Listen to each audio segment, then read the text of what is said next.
شاہزین کے قتل کیس سے رہا ہونے والے شارق جتوئی عوامی عدالت سے رہا ابھی بھی نہیں ہوئے۔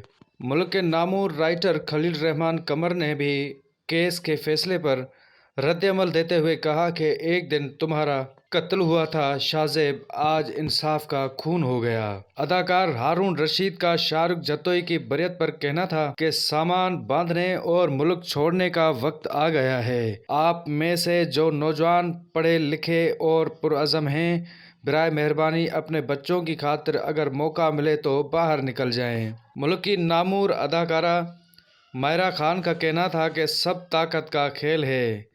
فیصلے پر جہاں عوام کا رد عمل سامنے آ رہا ہے، وہاں نامور اداکارہ ماورا حسین نے بھی اپنے خیالات کا اظہار کیا۔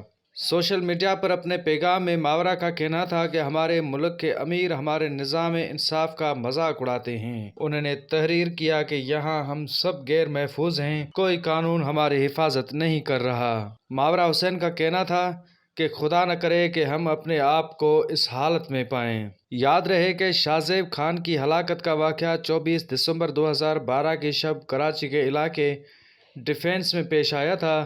اس شب شارق جتوئی اور اس کے ساتھیوں نے تلک کلامی کے بعد فائرنگ کر کے شاہ زیب کو قتل کر دیا تھا۔ شاہ زیب قتل کے مقدمے میں ٹرائل کورٹ کی جانب سے شارق اور اس کے ساتھی سراج تالپور کو سزائے موت، جبکہ دیگر دو ملزمان سجاد تالپور اور غلام مرتضیٰ لاشاری کو عمر قید کی سزا سنائی گئی تھی۔ بعد ازاں 2019 میں سندھ ہائی کورٹ نے شارق جتوئی اور سراج تالپور کی جانب سے دائر کی گئی بریت کی اپیل مسترد کرتے ہوئے ان کی سزائے موت کو عمر قید میں تبدیل کر دیا تھا۔